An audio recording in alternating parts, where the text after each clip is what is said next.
Hello everyone, it's Shane Kanto, your Wasteland reviewer, and I'm here to review the new action film, spy film, Atomic Blonde.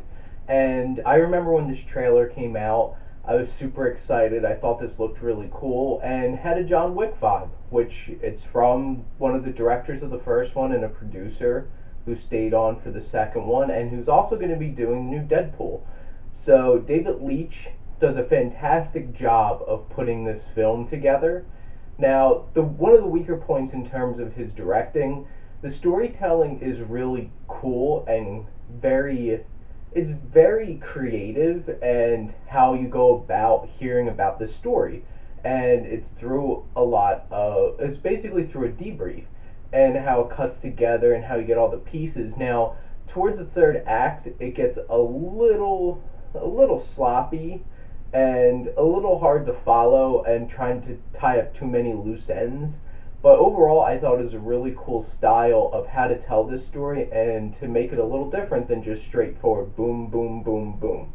And in terms of everything else in crafting this film from a director's standpoint, it was amazing. The pacing was high energy.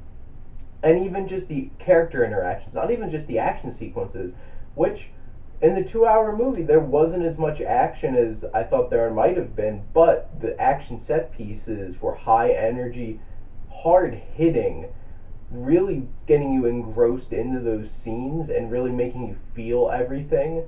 But even the character moments, all the dialogue and all of, like the spy kind of stuff and figuring out things had an energy to it. This whole entire film had such an atmosphere to it that always felt driving and intense. And that's perfect for a film like this, and it needed that to keep it going. And in terms of its tone, it's very ferocious. This movie hits you hard. Everything, the dialogue's hard hitting, the action is hard hitting, and in terms of the whole atmosphere that's created in this film, it does it so well in creating that I feel like I am in 80s Eastern Europe, and it feels like I'm dropped into Berlin at that time and really feel a part of the city and really feel a part of this time period, because how the music is used and what is chosen as the music really gets you engrossed in this film, and I'll talk more about that, but it all comes together in such a fantastic way. Now, there are moments that hit you emotionally due to the superb performances of the actors in this film, but the most affecting sequences in this film are the action sequences, because they feel so raw and hard hitting and choreographed to perfection, which the directors of John Wick were former stuntmen and really know how to put this together. And how the action was so realistic and believable that it really hits you and grinds you, and it has that awkward violence, moments where it's sloppy and it holds on to shots that make you really grimace and make you really feel the stakes that are involved in these fights. And leading into the cinematography done by Jonathan Sella, it's a hard mixture of trying to make a vibrant 80s vibe, but also like this sullen, gray, like Eastern European atmosphere that this film takes place in, but it does it perfectly.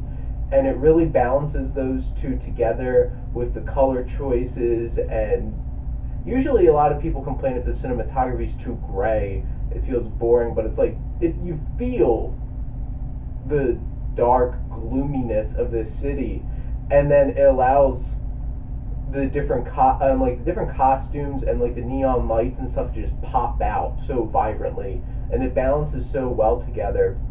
And in terms of the camera work, especially during the action sequences, makes you feel so engrossed, holding longer shots, holding the and even when it's quicker edits, crafting it where you actually can follow every movement and picture what's going in front of you, so it's not like boom, boom, boom all over the place.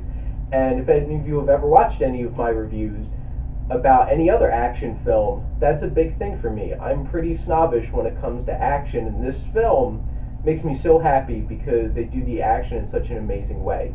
Now, this film was written by Kurt Johnston, and the story is interesting and intriguing, but does go a little too far, at least in my opinion, in terms of convoltedness and who's betraying who and keeping track of everything. And the story gets a little muddled towards the end, and between that and how the story was told, the ending is a little shaky, but in terms of the overall story, it is a very compelling story, and you're engaged and you want to figure out what's going to happen. And these characters have quirks about them, they are interesting, and the main character, played by Charlize Theron, is an intense, sometimes vulnerable, but puts on that hard face kind of person, and she really brings a lot to that character and is a really cool protagonist. And James McAvoy's character, Percival, is all kinds of manicness and such an interesting character. And in terms of the dialogue, there's a lot of snappy dialogue, which is really cool, and I really like that it interchanges between a lot of the characters. And overall, I'm not going to complain about the exposition. There is a lot of exposition in this film, but I feel like they handled it in how they placed it and how they constructed the scenes around it. At least it lends some energy and cross-cutting between things to make it feel less, I am here to give you exposition. It didn't feel like any Basil exposition moments where it's just like, I am here to tell you what you need to know, blah, blah, blah, blah, blah, blah, blah, blah, blah, blah. They did it in an interesting enough way where it didn't feel hammering over the head with that kind of information. And the music, now Tyler Bates does a nice job and creates an atmospheric score, but that plays second fiddle to the actual soundtrack of all the songs that are picked for this film that are so perfect and so 80s. And I've seen some complaints that it's a little overbearing. I didn't feel that way. I felt like there was enough of the sense of this film to construct that music's important in this culture, in this atmosphere, and enough to pick particular 80s songs. And it wasn't just like obnoxious, upbeat 80s songs. There were songs that, it was a lot of new wave and really felt that like darker, complex vibe to the story and built on that.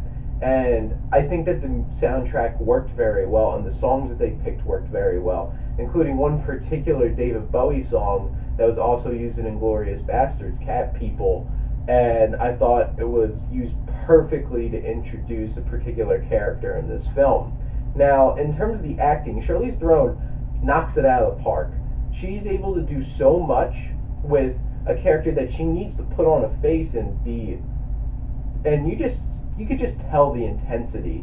And there are those moments where she shows vulnerability, and you believe that too, and just how confident she is with her character. And there's moments of complete nudity in this, and you know what? She flaunts it. And or it's either she flaunts it, and there's moments where it's like she's so does not care about that aspect of things that it doesn't bother her, and she's just so intense about other things that it's just like boom, and she really carries that. And James McAvoy is a charm in this movie, and he's this incredible balance of charismatic and interesting and also slimy and like, ugh, why do I like you? And Sofia Boutella, who's becoming a really big star. I know The Mummy wasn't great, but she was fantastic in it and got universal praise, haha, with what she did in that film. And I loved her in Kingsman: The Secret Service, and she was great in this film too, with an interesting French character that she got to play. And she had some great chemistry with Charlize Theron, and they had some very intense scenes with each other. And then you have John Goodman, you have Toby Jones, who do a good job as supporting cast in this film. Now, getting to the it, and I always, even if I don't state in my reviews, I always try to go back at the end to like the summarized thoughts and like, does this have an it factor to it?